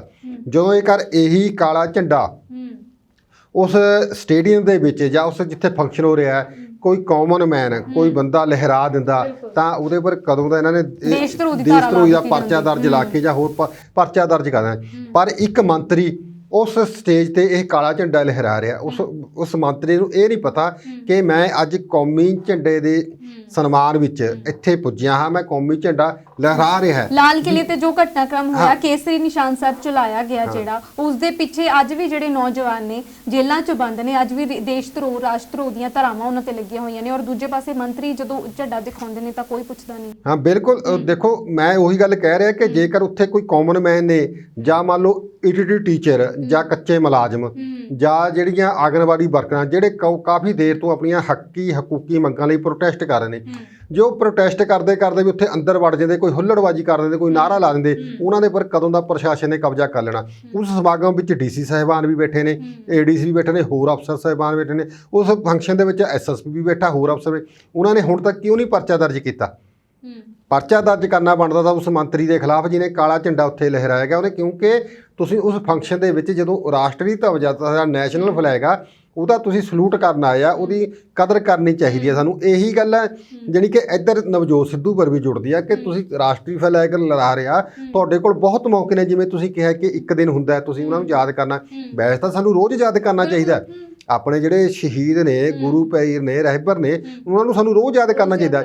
ਪਰ ਫਿਰ ਵੀ ਜੇ ਤੁਹਾਡੇ ਕੋਲ 15 ਅਗਸਤ ਤੇ 26 ਜਨਵਰੀ 2 ਦਿਨ ਤੁਸੀਂ ਅਜਿਹੇ ਸਾਲ ਦੇ ਵਿੱਚ ਚੁਣੇ ਹੋਏ ਨੇ, ਘੱਟੋ ਘੱਟ ਤੁਸੀਂ 2 ਦਿਨ ਤਾਂ ਜਿਹੜੀ ਆਪਣੀ ਰਾਜਨੀਤਿਕ ਰੋਟੀਆਂ ਉਹ ਸੇਕਣੀਆਂ ਦਾ ਛੱਡ ਦਿਓ, 2 ਦਿਨ ਤਾਂ ਤੁਸੀਂ ਆਪਣੇ ਸ਼ਹੀਦਾਂ ਨੂੰ ਸਹੀ ਮਾਇਨੇ 'ਚ ਯਾਦ ਕਰ ਲਓ। 2 ਦਿਨਾਂ ਦੇ ਵਿੱਚ ਤਾਂ ਤੁਸੀਂ ਅਜਿਹੇ ਜਿਹੜੀ ਭਾਸ਼ਾ ਹੈ ਉਹ ਵਰਤ ਲਓ, ਅਜਿਹੀ ਸ਼ਬਦ ਤੁਸੀਂ ਵਰਤ ਲਓ ਜਾਂ ਅਜਿਹੇ ਕੰਮ ਕਰ ਲਓ ਜਿਹੜੇ ਲੋਕ ਮੰਨਣ ਕਿ ਵਾਕਈ ਉਹ ਪੀੜ੍ਹੀਆਂ ਦਰ ਪੀੜ੍ਹੀਆਂ ਤੁਹਾਡੀ ਉਹਨਾਂ ਨੂੰ ਸੁਣਨ ਅਤੇ ਯਾਦ ਰੱਖਣ ਕਿ ਉਸ ਦਿਨ ਉਹਨਾਂ ਦਾ ਭਾਸ਼ਣ ਆ ਜਿਹੜਾ ਬਹੁਤ ਵਧੀਆ। ਤੇ ਤੁਸੀਂ ਹਰ ਰੋਜ਼ ਇੱਕ ਦੂਜੇ ਨੂੰ ਗਾਲੀ ਗਲੋਚ ਕਰਨ ਦੇ ਬਜਾਏ ਹਰ ਰੋਜ਼ ਇੱਕ ਦੂਜੇ ਨੂੰ ਤੁਸੀਂ ਨੀਵਾਂ ਕਰਨ ਦੀ ਦਿਖਾ ਰਹੇ ਰਹੇ ਆ, ਤੁਸੀਂ ਲੋਕਾਂ ਨੂੰ ਦੱਸਣਾ ਕੀ ਚਾਹੁੰਦੇ ਆ। ਇਸ ਕਰਕੇ ਬਾਕੀ ਜਿਹੜੀ ਨਵਜੋਤ ਸਿੱਧੂ ਦੀ ਹੁਣ ਕਾਰਜਸ਼ੈਲੀ ਆ ਜਾਂ ਉਹਦਾ ਕੰਮ ਕਰਨ ਦਾ ਤਰੀਕਾ ਹੈ ਉਹ ਉਹੋ ਜਿਹਾ ਹੀ ਚੱਲ ਰਿਹਾ ਜਿਵੇਂ ਕਿ ਪਹਿਲਾਂ ਤਾਂ। ਇਸ ਕਰਕੇ ਉਹਨਾਂ ਨੂੰ ਆਪਣਾ ਜਿਹੜਾ ਤੌਰ ਤਰੀਕਾ ਹੈ ਉਹ ਚੇਂਜ ਕਰਨਾ ਪਵੇਗਾ। ਜੇ ਉਹ ਚੇਂਜ ਕਰਨਗੇ ਤਾਂ ਉਹਨਾਂ ਦੇ ਜਿਹੜੀ ਕਿ ਲੋਕਾਂ ਦੇ ਵਿੱਚ ਜਿਹੜੀ ਭੱਲ ਆ ਉਹ ਹੋਰ ਵਧੀਆ ਬਣੇਗੀ। ਨਹੀਂ ਤਾਂ ਲੋਕਾਂ ਦੇ ਵਿੱਚ ਉਹੀ ਗੱਲ ਜਾਵੇਗੀ ਕਿ ਇਹਦੇ ਵਿੱਚ ਜਿਹੜੀ ਸੰਜੀਦਗੀ ਆ ਜਾਂ ਜਿਵੇਂ ਇੱਕ ਮੁੱਖ ਮੰਤਰੀ ਦਾ ਚਿਹਰਾ ਹੋਣਾ ਚਾਹੀਦਾ ਹੈ ਜਾਂ ਮੁੱਖ ਮੰਤਰੀ ਦਾ ਇੱਕ ਜਿਹੜਾ ਤੋ ਆਪਾਂ ਕਹਿ ਸਕਦੇ ਵੀ ਕੰਮ ਕਰਨ ਦਾ ਤੌਰ ਤਰੀਕਾ ਦਾ ਵੀ ਉਹ ਕਰ ਸਕਦੇ ਕਿ ਨਹੀਂ ਕਰ ਸਕਦੇ। ਕਿਉਂਕਿ ਇਹੀ ਗੱਲ ਆ ਕਿ ਜਦੋਂ ਇਹ ਆਪਣੇ ਸਥਾਨਕ ਸਰਕਾਰ ਵਿਭਾਗ ਦੇ ਮੰਤਰੀ ਸੀਗੇ ਉਦੋਂ ਵੀ ਇਹਨਾਂ ਬਾਰੇ ਇਹੀ ਗੱਲ ਕਹੀ ਜਾਂਦੇ ਕਿ ਇਹ ਹੁਕਮ ਕਰਦੇ ਸੀਗੇ ਕਰ ਦੋ ਚੱਕ ਦੋ ਕਰ ਦੋ, ਕਰਦੇ ਸਹੀ ਮਾਇਨੇ 'ਚ ਕੁਛ ਨਹੀਂ। ਇਸ ਕਰਕੇ ਨਵਜੋਤ ਸਿੱਧੂ ਨੂੰ ਪਾਰਟੀ ਹਾਈ ਕਮਾਂਡ ਨੇ ਪ੍ਰਧਾਨ ਬਣਾਇਆ। ਲੋਕਾਂ ਦੀਆਂ ਵੀ ਉਹਨਾਂ ਤੋਂ ਉਮੀਦਾਂ ਠੀਕ ਹੈ ਕਿ ਤੁਸੀਂ ਇਮਾਨਦਾਰ ਨੇ। ਇਮਾਨਦਾਰੀ ਇਕੱਲੀ ਹੀ ਬਹੁਤ ਕੁਝ ਨਹੀਂ ਹੁੰਦੀ, ਠੀਕ ਆ ਵੀ ਇਮਾਨਦਾਰ ਹੋਣਾ ਚਾਹੀਦਾ, ਪਰ ਤੁਹਾਨੂੰ ਜਿਹੜੀਆਂ ਤੁਹਾਡਾ ਤੌਰ ਤਰੀਕਾ ਕੰਮ ਕਰਨ ਦੇ ਢੰਗ ਆ ਉਹਦੇ ਵਿੱਚ ਵੀ ਤੁਹਾਨੂੰ ਚੇਂਜ ਲਿਆਉਣੀ ਪਵੇਗੀ। ਨਵਜੋਤ ਸਿੰਘ ਸਿੱਧੂ ਦੀ ਗੱਲ ਕਰ ਰਹੇ ਹਾਂ ਤੇ ਸਰ ਚਰਚਾਵਾਂ ਨਵਜੋਤ ਸਿੰਘ ਸਿੱਧੂ ਨੂੰ ਲੈ ਕੇ ਬਹੁਤ ਜ਼ਿਆਦਾ ਨੇ। ਨਵਜੋਤ ਸਿੰਘ ਸਿੱਧੂ ਜਿਸ ਵੇਲੇ ਆਪਣੀ ਸਰਕਾਰ ਦੇ ਨਾਲ ਬਿਲਕੁਲ ਮੇਣੋ ਮੇਣੀ ਹੋ ਰਹੀ ਸੀ, ਖਾਸ ਤੌਰ ਤੇ ਕੈਪਟਨ ਅਮਰਿੰਦਰ ਸਿੰਘ ਦੇ ਨਾਲ ਟਵੀਟਸ ਜਿਹੜੀ ਜੰਗ ਹੈ ਉਹਨਾਂ ਦੀ ਸ਼ੁਰੂ ਹੋਈ ਸੀ ਤੇ ਪੰਜਾਬ ਨੂੰ ਬੜੀ ਗੰਭੀਰਤਾ ਦੇ ਨਾਲ ਲੈ ਰਹੇ ਸੀ। ਉਹ ਭਾਵੇਂ ਉਹ ਮਾਈਨਿੰਗ ਦਾ ਮੁੱਦਾ ਹੋਵੇ, ਬੇਰੁਜ਼ਗਾਰੀ ਦਾ ਹੋਵੇ, ਨਸ਼ੇ ਦਾ ਹੋਵੇ, ਕੋਈ ਵੀ ਮੁੱਦਾ ਹੋਵੇ, ਹਰ ਰੋਜ਼ ਟਵੀਟ ਦੇ ਉੱਤੇ ਹਾਈਲਾਈਟ ਹੁੰਦਾ ਸੀ ਪੰਜਾਬ ਦਾ ਮੁੱਦਾ। ਪਰ ਜਿਸ ਦਿਨ ਤੋਂ ਨਵਜੋਤ ਸਿੰਘ ਸਿੱਧੂ ਨੂੰ ਪੰਜਾਬ ਕਾਂਗਰਸ ਦੀ ਪ੍ਰਧਾਨਗੀ ਮਿਲੀ ਹੈ ਉਸ ਤੋਂ ਬਾਅਦ ਲਗਾਤਾਰ ਉਹ ਅਹੁਦਿਆਂ ਦੀ ਜਿਹੜੀਆਂ ਰਿਓੜੀਆਂ ਨੇ ਉਹ ਵੰਡ ਰਹੇ ਨੇ। ਪਹਿਲਾਂ ਆਪਣੇ ਨਾਲ ਕਾਰਜਕਾਰੀ ਪ੍ਰਧਾਨ ਲੈ ਕੇ ਆਏ, ਫਿਰ 4 ਸਲਾਹਕਾਰ ਨਿਯੁਕਤ ਕੀਤੇ ਤੇ ਹੁਣ ਪ੍ਰਗਟ ਸਿੰਘ ਜਿਹੜੇ ਵਿਧਾਇਕ ਨੇ ਜਲੰਧਰ ਕੈਂਟ ਤੋਂ ਉਹਨਾਂ ਨੂੰ ਜਨਰਲ ਸਕੱਤਰ ਬਣਾ ਦਿੱਤਾ ਕਮੇਟੀ ਦਾ। ਦੇਖੋ ਕਮਲ ਇਹ ਤਾਂ ਜਥੇਬੰਦਕ ਢਾਂਚਾ ਦੇਖੋ ਇਹ ਤਾਂ ਉਹਨਾਂ ਨੇ ਬਣਾਉਣਾ ਹੀ ਆ। ਜਿਹੜੇ ਪਾਰਟੀ ਦੇ ਤੁਸੀਂ ਕਿਹਾ ਕਿ 4 ਕਾਰਜਕਾਰੀ ਪ੍ਰਧਾਨ ਲਾਇਆ ਇਹ ਵੀ ਪਾਰਟੀ ਹਾਈ ਕਮਾਂਡ ਨੇ ਪੂਰੀ ਪੰਜਾਬ ਦੀ ਜਿਹੜੀ ਕਿ ਸਮਾਜਿਕ ਵਿਵਸਥਾ ਬਣੀ ਹੋਈ ਆ ਧਾਰਮਿਕ ਤੌਰ ਤੇ ਸਮਾਜਿਕ ਤੌਰ ਨੂੰ ਧਿਆਨ 'ਚ ਰੱਖ ਕੇ ਲਾਇਆ। ਦੇਖੋ ਉਹਨਾਂ ਨੇ ਹਿੰਦੂ ਸਿੱਖ ਤੇ ਆਪਣਾ ਦੂਜੇ ਪਾਸੇ ਦਲਿਤ BC ਵਰਗ ਦਾ ਤੇ ਜੱਟ ਭਾਈਚਾਰੇ ਵਿੱਚੋਂ ਤੇ ਨਾ ਉਹਨਾਂ ਸਾਰਿਆਂ ਨੂੰ ਬਣੀਆਂ ਭਾਈਚਾਰੇ ਚੋਂ ਉਹਨਾਂ ਸਾਰਿਆਂ ਨੂੰ ਨੁਮਾਇੰਦਗੀ ਦਿੱਤੀ ਹੈ ਤਾਂ ਕਿ ਕੋਈ ਵਰਗ ਇਹ ਮਹਿਸੂਸ ਨਾ ਕਰੇ ਕਿ ਸਾਨੂੰ ਪਾਰਟੀ ਦੇ ਵਿੱਚ ਕਿਸੇ ਤਰ੍ਹਾਂ ਦੀ ਨੁਮਾਇੰਦਗੀ ਨਹੀਂ ਹੈ। ਉੱਥੇ ਬਾਅਦ ਚਲੋ ਨਵਜੋਤ ਸਿੱਧੂ ਨੇ ਆਪਣੇ ਸਲਾਹਕਾਰ ਲਾ ਲਏ। ਸਲਾਹ ਉਹ ਕਿਸੇ ਦੀ ਵੀ ਲੈ ਸਕਦੇ ਸੀਗੇ ਕਿ ਚੰਗੀ ਸਲਾਹ ਜਿਹੜੀ ਲੈ ਲੈਣੀ ਚਾਹੀਦੀ ਹੈ ਕਿ ਉਹ ਪਾਰਟੀ ਦੇ ਵਿੱਚ ਇਹ ਨਹੀਂ ਹੈਗਾ ਕਿ ਉਹਨਾਂ ਨੂੰ ਕੋਈ ਥਾਂ ਦੇਤੀ ਜਾਂ ਉਹਨਾਂ ਨੂੰ ਕੋਈ ਭੱਤਾ ਦੇਣਾ ਜਾਂ ਕੋਈ ਤਨਖਾਹ ਦੇਣੀ, ਅਜਿਹੀ ਕੋਈ ਗੱਲ ਨਹੀਂ। ਜਿਹੜੀ ਉਹ ਕਿਸੇ ਤੋਂ ਵੀ ਸਲਾਹ ਲੈਤੇ ਜੇ ਸਲਾਹ ਲਾਈ ਆ ਉਹਨਾਂ ਦੇ ਵਿੱਚ ਦੇਖੋ ਡਾਕਟਰ ਪਿਆਰਾ ਲਾਲ ਗਰਗਾ ਤੁਸੀਂ ਤਾਂ ਖੁਦ ਮਿਲੇ ਹੋਏ ਨੇ, ਬਾਕੀ ਜ਼ਮੀਨ ਨਾਲ ਜੁੜੇ ਹੋਏ ਬੰਦੇ ਨੇ, ਸਮਾਜਿਕ ਮੁੱਦਿਆਂ ਨੂੰ ਚੱਕ ਰਹੇ ਨੇ ਹੈ ਨਾ, ਤੇ ਮਾਲਵਿੰਦਰ ਮਾਲੀ ਆ ਜਿਨ੍ਹਾਂ ਨੂੰ ਸਿੱਖ ਧਰਮ ਬਾਰੇ ਵੀ ਜਾਂ ਸਮਾਜਿਕ ਮੁੱਦਿਆਂ ਬਾਰੇ ਚੰਗੀ ਪਕੜ ਆ ਉਹਨਾਂ ਦੀ, ਸਿਆਸੀ ਪਕੜ ਆ। ਜੇ ਚੰਗੀ ਸਲਾਹ ਦੇਣਗੇ, ਜੇ ਚੰਗੀ ਸਲਾਹ ਦੇਣਗੇ ਤਾਂ ਮੰਨ ਲੈਣ, ਨਹੀਂ ਚੰਗੀ ਸਲਾਹ ਲੱਗੀ ਤਾਂ ਨਾ ਮੰਨਣ। ਇਹਨਾਂ ਦੇ 'ਚ ਕੋਈ ਦੋ ਨਹੀਂ। ਤੇ ਉਹਦੇ ਬਾਅਦ ਜਿਹੜੀ ਪਾਰਟੀ ਦੇ ਵਿੱਚ ਹੁਣ ਤੁਸੀਂ ਜਨਰਲ ਸਕੱਤਰ ਲਾਇਆ ਉਹਦੇ ਵਿੱਚ ਉਹਨਾਂ ਨੇ ਕੋਈ ਗਲਤੀ ਨਹੀਂ ਕੀਤੀ। ਜਨਰਲ ਸਕੱਤਰ ਪਾਰਟੀ ਦੇ ਹਾਈ ਕਮਾਂਡ ਦੀ ਪ੍ਰਵਾਨਗੀ ਨਾਲ ਲੱਗੀ। ਹਾਲੇ ਪਾਰਟੀ ਦੇ ਵਿੱਚ ਹੋਰ ਵੀ ਜਿਹੜੇ ਜਨਰਲ ਸਕੱਤਰ ਲੱਗਣਗੇ, ਮੀਤ ਪ੍ਰਧਾਨ ਲੱਗਣੇ, ਸੀਨੀਅਰ ਮੀਤ ਪ੍ਰਧਾਨ ਲੱਗਣੇ। ਕੋਈ ਹੋਰ ਵੀ ਲਗਾਇਆ ਜਾ ਸਕਦਾ ਸੀ। ਸਵਾਲ ਨਹੀਂ ਉੱਠ ਰਹੇ ਨੇ ਕਿ ਜੋ ਸਿੱਧੂ ਦੇ ਚਹੇਤੇ ਨੇ। ਨਹੀਂ ਚਹੇਤੇ ਦੀ ਗੱਲ ਨਹੀਂ, ਮੈਨੂੰ ਇਹ ਲੱਗ ਰਿਹਾ ਕਿ ਪ੍ਰਗਟ ਸਿੰਘ ਦਾ ਫੈਸਲਾ ਉਹਨਾਂ ਨੇ ਬਹੁਤ ਵਧੀਆ ਲਿਆ। ਦੇਖੋ ਜੇ ਆਪਾਂ ਦੋਵਾਂ ਦੀ ਤੁਲਨਾ ਕਰੀਏ ਕੈਪਟਨ ਆਪਣੀ ਨਵਜੋਤ ਸਿੱਧੂ ਦੀ ਤੇ ਪ੍ਰਗਟ ਸਿੰਘ ਦੀ, ਮੈਨੂੰ ਇਹ ਲੱਗ ਰਿਹਾ ਕਿ ਪ੍ਰਗਟ ਸਿੰਘ ਨਵਜੋਤ ਸਿੱਧੂ ਨਾਲੋਂ ਵੀ ਜ਼ਿਆਦਾ ਬਿਹਤਰ ਕਾਬਲੀਅਤ ਰੱਖਣ ਵਾਲਾ ਬੰਦਾ ਹੈ ਨਾ। ਉਹ ਓਲੰਪੀਅਨ ਨੇ, ਪਦਮ ਸ਼੍ਰੀ ਨੇ, ਹਾਕੀ ਦੇ ਵਿੱਚ ਕਿੰਨੀ ਦੇਰ ਉਹਨਾਂ ਨੇ ਕਪਤਾਨੀ ਕੀਤੀ ਆ, ਸੋਚ ਸਮਝ ਕੇ ਬੋਲਦੇ ਨੇ ਤੇ ਉਹਨਾਂ ਦੀ ਜਿਹੜੀ ਗੱਲ ਕਰਨ ਦਾ ਤਰੀਕਾ ਹੈ, ਬੋਲਣ ਦਾ ਤਰੀਕਾ ਹੈ, ਹਰ ਛੋਟੇ ਵੱਡੇ ਨੂੰ ਰਿਸਪੈਕਟ ਨਾਲ ਬੋਲਦੇ ਨੇ, ਚੰਗੀ ਗੱਲ ਕਰਦੇ ਨੇ ਤੇ ਉਹਨਾਂ ਦਾ ਪ੍ਰਸ਼ਾਸਨਿਕ ਇੱਕ ਤਜਰਬਾ ਵੀ ਆ। ਸਪੋਰਟਸ ਵਿਭਾਗ ਦੇ ਚੋਂ ਡਾਇਰੈਕਟਰ ਰਹੇ ਨੇ, ਉਸ ਪੋਸਟ ਨੂੰ ਛੱਡ ਗਏ ਨੇ ਤੇ ਉਹਨਾਂ ਦਾ ਇੱਕ ਕੰਮ ਕਰਨ ਦਾ ਤੌਰ ਤਰੀਕਾ ਮੈਨੂੰ ਤਾਂ ਇਹ ਲੱਗਦਾ ਹੈ ਕਿ ਉਹ ਜ਼ਿਆਦਾ ਬਿਹਤਰ ਨੇ। ਹਾਲਾਂਕਿ ਨਵਜੋਤ ਸਿੱਧੂ ਦੀ ਜਿਹੜੀ TRP ਆ ਉਹ ਚੈਨਲਾਂ ਕਰਕੇ ਜਾਂ ਉਹਦੇ ਕਰਕੇ ਬਹੁਤ ਵਧੀ ਹੋਈ ਆ, ਪਰ ਜਿਹੜਾ ਪ੍ਰਗਟ ਸਿੰਘ ਆ ਉਹ ਵੀ ਕਿਤੇ ਦੇ ਘੱਟ ਨਹੀਂ ਹੈਗਾ। ਪ੍ਰਗਟ ਸਿੰਘ ਦੀ ਜਿਹੜੀ ਚੋਣ ਆ ਉਹਨਾਂ ਨੇ ਬਹੁਤ ਵਧੀਆ ਕੀਤੀ ਆ। ਨਵਜੋਤ ਸਿੱਧੂ ਲੋਕਾਂ ਨੂੰ ਘੱਟ ਮਿਲਦੇ ਨੇ, ਖਾਸ ਕਰਕੇ ਮੀਡੀਆ ਨੂੰ ਘੱਟ ਮਿਲਦੇ ਨੇ ਜਾਂ ਹੋਰ ਲੋਕਾਂ ਨੂੰ ਘੱਟ ਮਿਲਦੇ ਨੇ ਜਾਂ ਉਹਨਾਂ ਦੇ ਕੋਲ ਨਵਜੋਤ ਸਿੱਧੂ ਤੱਕ ਸਿੱਧੀ ਪਹੁੰਚ ਨਹੀਂ। ਜੇ ਹੁਣ ਪ੍ਰਗਟ ਸਿੰਘ ਦਫ਼ਤਰ ਦੇ ਵਿੱਚ ਬੈਠਣਗੇ, ਕਾਂਗਰਸ ਭਵਨ ਦੇ ਵਿੱਚ ਬੈਠਣਗੇ ਤਾਂ ਬਹੁਤ ਸਾਰਾ ਜਿਹੜਾ ਸਰਕਾਰ ਅਤੇ ਪਾਰਟੀ ਦੇ ਵਿੱਚ ਜਥੇਬੰਦਕ ਤੌਰ ਤੇ ਜੋ ਉਹਨਾਂ ਨੇ ਬ੍ਰਿਜ ਦਾ ਕੰਮ ਕਰਨਾ ਪ੍ਰਗਟ ਸਿੰਘ ਬਿਹਤਰ ਕਰ ਸਕਦੇ ਨੇ। ਕੱਲ੍ਹ ਨੂੰ ਕਿਸੇ ਪੱਤਰਕਾਰ ਨੇ ਕੋਈ ਕਾਂਗਰਸ ਪਾਰਟੀ ਬਾਰੇ ਜਾਂ ਨੀਤੀਆਂ ਬਾਰੇ ਜਾਂ ਕਾਂਗਰਸ ਪਾਰਟੀ ਦੇ ਪ੍ਰੋਗਰਾਮ ਵਾਸਤੇ ਜਾਂ ਨਵਜੋਤ ਸਿੱਧੂ ਕਿਆ ਟੂਰ ਆ ਉਹਨਾਂ ਦੀ ਕੋਈ ਇਨਫੋਰਮੇਸ਼ਨ ਲਿਆਉਂਗੀ ਜਾਂ ਕੋਈ ਕਿਸੇ ਨੇ ਬਾਈਟ ਲੈਣੀ ਆ, ਤਾਂ ਮੈਨੂੰ ਲੱਗਦਾ ਹੈ ਕਿ ਹੁਣ ਜਿਹੜਾ ਨਵਜੋਤ ਸਿੱਧੂ ਦੀ ਬਜਾਏ ਲੋਕ ਜਿਹੜੇ ਸਾਡੇ ਮੀਡੀਆ ਦੇ ਨਾਲ ਜੁੜੇ ਹੋਏ ਲੋਕ ਨੇ ਉਹ ਪ੍ਰਗਟ ਸਿੰਘ ਕੋਲ ਜਾਣਗੇ, ਉਹਨਾਂ ਨੂੰ ਮਿਲਣਗੇ, ਕਿਉਂਕਿ ਪ੍ਰਗਟ ਸਿੰਘ ਦਾ ਜਿਹੜਾ ਲਗਾਵ ਆ ਮੀਡੀਆ ਦੇ ਨਾਲ ਬਹੁਤ ਵਧੀਆ ਬਣੇ ਹੋਏ ਨੇ। ਹਰ ਇੱਕ ਦੀ ਉਹ ਗੱਲ ਸੁਣਦੇ ਨੇ, ਫੋਨ ਵੀ ਚੱਕਦੇ ਨੇ, ਈਵਨ ਕਿ ਨਾ ਬੈਕ ਫੋਨ ਵੀ ਕਈ ਵਾਰੀ ਪ੍ਰਗਟ ਸਿੰਘ ਕਰ ਲੈਂਦੇ। ਪ੍ਰਗਟ ਸਿੰਘ ਦੀ ਜਿਹੜੀ ਦੇਖਾ ਉਹ ਇਹ ਨਹੀਂ ਹੈਗੀ ਵੀ ਉਹ ਨਹੀਂ ਉਹ ਨਹੀਂ ਪ੍ਰਗਟ ਸਿੰਘ ਦੀ ਜਿਹੜੀ ਦੇਖਾ ਵੀ ਪੰਜਾਬ ਦੇ ਵਿੱਚ ਹੀ ਆ, ਪੰਜਾਬ ਤੋਂ ਬਾਹਰ ਵੀ ਉਹਨਾਂ ਨੂੰ ਚੰਗੀ ਤਰ੍ਹਾਂ ਵੱਡੇ ਪੱਧਰ ਪਛਾਣਿਆ ਜਾਂਦਾ। ਲੋਕ ਤਾਂ ਇਹ ਗੱਲ ਕਹਿ ਰਹੇ ਸੀ ਕਿ ਚਲੋ ਠੀਕ ਆ ਕਿ ਹੁਣ ਨਵਜੋਤ ਸਿੱਧੂ ਨੂੰ ਕਾਂਗਰਸ ਦਾ ਪ੍ਰਧਾਨ ਬਣਾਤਾ, ਪ੍ਰਗਟ ਸਿੰਘ ਤੇ ਲੋਕਾਂ ਨੇ ਉਮੀਦ ਬਹੁਤ ਰੱਖੀ ਸੀ ਕਿ ਇਹ ਕਿਸੇ ਪਾਰਟੀ 'ਚ ਜਾਵੇ ਤੇ ਮੁੱਖ ਮੰਤਰੀ ਦਾ ਚਿਹਰਾ ਬਣ ਕੇ। ਲੋਕ ਪ੍ਰਗਟ ਸਿੰਘ ਨੂੰ ਵੀ ਮੁੱਖ ਮੰਤਰੀ ਦੇਖਣਾ ਚਾਹੁੰਦੇ ਨੇ ਕਿਉਂਕਿ ਉਹਨਾਂ ਦੇ ਵਿੱਚ ਕਹਿਣ ਦੀ ਹਿੰਮਤ ਆ। ਅੱਜ ਕਿਆ ਹੋ ਰਿਹਾ ਕਿ ਅਸੀਂ ਗਲਤ ਨੂੰ ਗਲਤ ਨਹੀਂ ਕਹਿੰਦੇ, ਠੀਕ ਨੂੰ ਠੀਕ ਤਾਂ ਕਿਆ ਕਹਿਣਾ। ਪ੍ਰਗਟ ਸਿੰਘ ਦੇ ਵਿੱਚ ਮੁੱਖ ਮੰਤਰੀ ਨੂੰ ਚਿੱਠੀਆਂ ਲਿਖਣਾ ਤੇ ਭਰੀ ਪੰਚਾਇਤ ਦੇ ਵਿੱਚ ਇਹ ਗੱਲ ਕਹਿਣਾ ਕਿ ਅਸੀਂ ਗਲਤ ਕਰ ਰਹੇ ਹਾਂ, ਇਹ ਗੱਲ ਠੀਕ ਨਹੀਂ, ਇਹ ਇੱਦਾਂ ਹੋਣਾ ਚਾਹੀਦਾ। ਹਾਂ, ਵਿਧਾਨ ਸਭਾ ਦੇ ਅੰਦਰ ਮੈਂ ਗੱਲ ਕਰ ਰਿਹਾ, ਜੇ ਹੋਰ ਵੀ ਤਾਂ ਉਹ ਮੁੱਖ ਮੰਤਰੀ ਨੂੰ ਵੀ ਸਿੱਧੇ ਤੌਰ ਤੇ ਜੇ 2-3 ਵਾਰੀ ਮਿਲ ਕੇ ਆਇਆ ਚਿੱਠੀਆਂ ਲਿਖਣ ਤੋਂ ਬਾਅਦ ਇਹ ਗੱਲ ਕਹਿ ਕੇ ਆਇਆ ਕਿ ਅਸੀਂ ਜਿਹੜੇ ਵਾਅਦੇ ਕੀਤੇ ਤੇ ਅੱਜ ਪੂਰੇ ਨਹੀਂ ਕੀਤੇ। ਉਹ ਅੱਜ ਵੀ ਉਸੇ ਗੱਲ ਪਰ ਕਾਇਮ ਨੇ। ਜੇ ਅੱਜ ਵੀ ਉਹ ਗੱਲ ਕਰਨਗੇ, ਉਹ ਗੱਲ ਕਹੋਗੇ ਕਿ ਬੰਦੇ ਨੂੰ ਜਵਾਬ ਦੇ ਤਾਂ ਹੋਣਾ ਚਾਹੀਦਾ, ਕਿਸੇ ਬੰਦੇ ਦੀ ਜ਼ਿੰਮੇਵਾਰੀ ਤਾਂ ਬਣਦੀ ਆ ਨਾ। ਉਹ ਗੱਲ ਪ੍ਰਗਟ ਸਿੰਘ ਅੱਜ ਵੀ ਗੱਲ ਕਹਿ ਰਹੇ ਨੇ। ਉਹ ਇਹ ਵੀ ਗੱਲ ਕਹਿੰਦੇ ਨੇ ਕਿ ਜਿਹੜੀ ਸਾਡੀ ਪਾਰਟੀ ਨੇ ਜਾਂ ਜੋ ਅਸੀਂ ਵਾਅਦੇ ਕੀਤੇ ਤੇ ਉਹ ਵਾਅਦੇ ਪੂਰੇ ਨਹੀਂ ਕੀਤੇ। ਇਹਦੇ ਵਿੱਚ ਜਿਹੜੀ ਪ੍ਰਗਟ ਸਿੰਘ ਦੀ ਉਹਨਾਂ ਨੇ ਚੋਣ ਕੀਤੀ ਹੈ, ਮੈਨੂੰ ਲੱਗਦਾ ਕਾਫੀ ਵਧੀਆ ਕੀਤੀ ਆ। ਤੇ ਬਾਕੀ ਹੁਣ ਪਾਰਟੀ ਦਾ ਕਿ ਕਦੋਂ ਉਹ ਜਥੇਬੰਦਕ ਢਾਂਚਾ ਤੈਅ ਕਰਦੇ ਨੇ, ਉਹ ਹੁਣ ਆਉਣ ਵਾਲਾ ਜਿਹੜਾ ਸਮਾਂ ਉਹ ਦੱਸੂਗਾ ਵੀ ਉਹ ਨਵਜੋਤ ਸਿੱਧੂ ਕਿਵੇਂ ਕਰਦੇ ਨੇ। ਪਰ ਪ੍ਰਗਟ ਸਿੰਘ ਦੀ ਜਿਹੜੀ ਨਿਯੁਕਤੀ ਆ ਉਹ ਸੱਚਮੁੱਚ ਸਹੀ ਤੇ ਵਧੀਆ ਫੈਸਲਾ। ਜਦੋਂ ਜਥੇਬੰਦਕ ਢਾਂਚੇ ਦੇ ਵਿੱਚ ਤਬਦੀਲੀ ਦੀ ਗੱਲ ਚੱਲ ਰਹੀ ਸੀ ਤਾਂ ਉਸ ਵੇਲੇ ਉਪ ਮੁੱਖ ਮੰਤਰੀ ਬਣਾਏ ਜਾਣ ਦੀ ਵੀ ਗੱਲ ਚੱਲ ਰਹੀ ਸੀ ਕਿ ਇੱਕ ਦਲਿਤ ਚਿਹਰਾ ਔਰ ਇੱਕ ਜਿਹੜਾ ਹਿੰਦੂ ਚਿਹਰਾ ਉਹ ਦਲਿਤ ਉਪ ਮੁੱਖ ਮੰਤਰੀ ਜਿਹੜਾ ਬਣਾਇਆ ਜਾ ਸਕਦਾ ਹੈ। ਉਹ ਚਰਚਾਵਾਂ ਦੇ ਉੱਤੇ ਗੌਰ ਕੀਤੀ ਜਾ ਰਹੀ ਹੈ ਜਾਂ ਫਿਰ ਪ੍ਰਧਾਨਾਂ ਦੀ ਜਿੱਦਾਂ ਨਿਯੁਕਤੀ ਕੀਤੀ ਜਾ ਰਹੀ ਹੈ? ਦੇਖੋ, ਇਹ ਸਿਰਫ ਸਿਆਸੀ ਟਕਵਾਂਜ ਹੁੰਦੇ ਨੇ।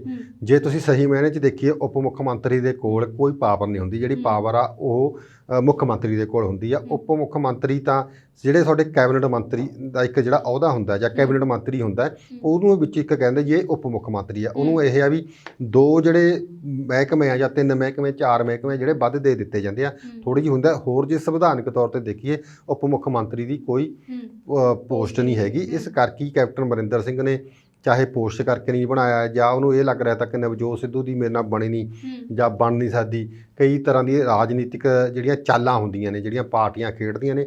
ਮੈਨੂੰ ਨਹੀਂ ਲੱਗਦਾ ਕਿ ਹੁਣ ਇਸ ਸਰਕਾਰ ਦੇ ਵਿੱਚ ਕੈਪਟਨ ਅਮਰਿੰਦਰ ਸਿੰਘ ਆਪਣਾ ਕੋਈ ਉਪ ਮੁੱਖ ਮੰਤਰੀ ਬਣਾਉਣਗੇ।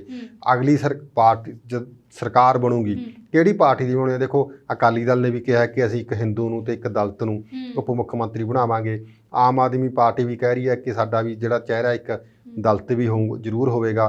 ਤੇ ਘੱਟੋ ਘੱਟ ਜਿਹੜੀ ਬੀਜੇਪੀ ਆ ਉਹ ਕਹਿ ਰਹੀ ਹੈ ਸਾਡਾ ਤਾਂ ਮੁੱਖ ਮੰਤਰੀ ਦਲਿਤ ਹੋਵੇਗਾ। ਤੇ ਕਾਂਗਰਸ ਨੇ ਵੀ ਇਹੀ ਗੱਲ ਕਹਿ ਰਹੀ ਹੈ। ਇਹ ਸਿਰਫ ਤੇ ਸਿਰਫ ਵੋਟਾਂ ਲੈਣ ਦੀ ਰਾਜਨੀਤੀ ਕੀਤੀ ਜਾ ਰਹੀ ਹੈ।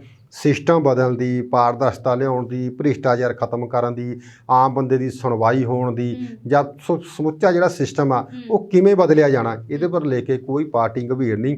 ਸਿਰਫ ਲੋਕਾਂ ਨੂੰ ਜਿਹੜੀਆਂ ਮੁਫਤ ਦੀਆਂ ਰੋੜੀਆਂ ਵੰਡੀਆਂ ਜਾ ਰਹੀਆਂ, ਸਬਸਿਡੀਆਂ ਵੰਡੀਆਂ ਜਾ ਰਹੀਆਂ, ਮੁਫਤ ਚੀਜ਼ਾਂ ਦੇਣ ਦੇ ਜਿਹੜੇ ਲਾਲਚ ਆ, ਉਹ ਜਿਹੜਾ ਉਹ ਜਾਲ ਆ ਮੁਫਤ ਦੇਣ ਦਾ, ਉਹਦੇ ਵਿੱਚ ਲੋਕਾਂ ਨੂੰ ਫਸਾਇਆ ਜਾ ਰਿਹਾ ਤੇ ਉੱਪਰ ਹੋਰ ਕੁਝ ਨਹੀਂ ਹੈਗਾ। ਇਹ ਗੱਲ ਪੰਜਾਬ ਦੇ ਲੋਕਾਂ ਨੂੰ ਸਮਝ ਲੈਣੀ ਚਾਹੀਦੀ ਆ ਕਿ ਜਿੰਨੀਆਂ ਮੁਫਤ ਚੀਜ਼ਾਂ ਤੁਹਾਨੂੰ ਮਿਲਣਗੀਆਂ, ਉਨੇ ਤੁਸੀਂ ਹੋਰ ਗਰੀਬ ਹੁੰਦੇ ਜਾਓਗੇ, ਉਨੇ ਤੁਸੀਂ ਹੋਰ ਉਲਝਦੇ ਜਾਓਗੇ, ਉਨੇ ਜਿਹੜੀ ਤੁਹਾਡੀ ਵਿਵਸਥਾ ਹੈ ਉਹ ਵਿਗੜਦੀ ਜਾਊਗੀ। ਇਸ ਕਰਕੇ ਜੇ ਲੋਕਾਂ ਨੇ ਆਪਣੇ ਆਪ ਨੂੰ ਬਚਣਾ ਹੈ, ਪੰਜਾਬ ਦੀ ਜਿਹੜੀ GDP ਆ ਉਹਨੂੰ ਵਧਾਉਣਾ ਹੈ, ਉਹਨੂੰ ਮਜ਼ਬੂਤ ਕਰਨਾ ਹੈ, ਪੰਜਾਬ ਨੂੰ ਵਿਕਾਸ ਪੱਖੋਂ ਮਜ਼ਬੂਤ ਕਰਨਾ, ਆਪਣੇ ਆਪ ਨੂੰ ਵਿਕਾਸ ਪੱਖੋਂ ਮਜ਼ਬੂਤ ਹੋਣਾ, ਤਾਂ ਸਾਨੂੰ ਜਿਹੜੀਆਂ ਮੁਫਤ ਦੀਆਂ ਚੀਜ਼ਾਂ ਇਹਨਾਂ ਨੂੰ ਛੱਡਣਾ ਪਵੇਗਾ। ਜਿੱਦਣ ਅਸੀਂ ਮੁਫਤ ਦੀਆਂ ਚੀਜ਼ਾਂ ਛੱਡਤੀਆਂ, ਸਾਡੀਆਂ ਸਬਸਿਡੀਆਂ ਘਟ ਗਈਆਂ, ਤਾਂ ਅਸੀਂ ਸਾਡਾ ਪੰਜਾਬ ਵੀ ਅਮੀਰ ਹੋਵੇਗਾ, ਤਾਂ ਵਿਅਕਤੀ ਆ ਜਿਹੜਾ ਪੰਜਾਬ ਦਾ ਉਹ ਵੀ ਆਰਥਿਕ ਪੱਖੋਂ ਤੇ ਵਿਅਕਤੀਗਤ ਪੱਖੋਂ ਬਹੁਤ ਮਜ਼ਬੂਤ ਹੋਵੇਗਾ। ਬਹੁਤ ਬਹੁਤ ਸ਼ੁਕਰੀਆ ਸਾਡੇ ਨਾਲ ਜੁੜਨ ਲਈ।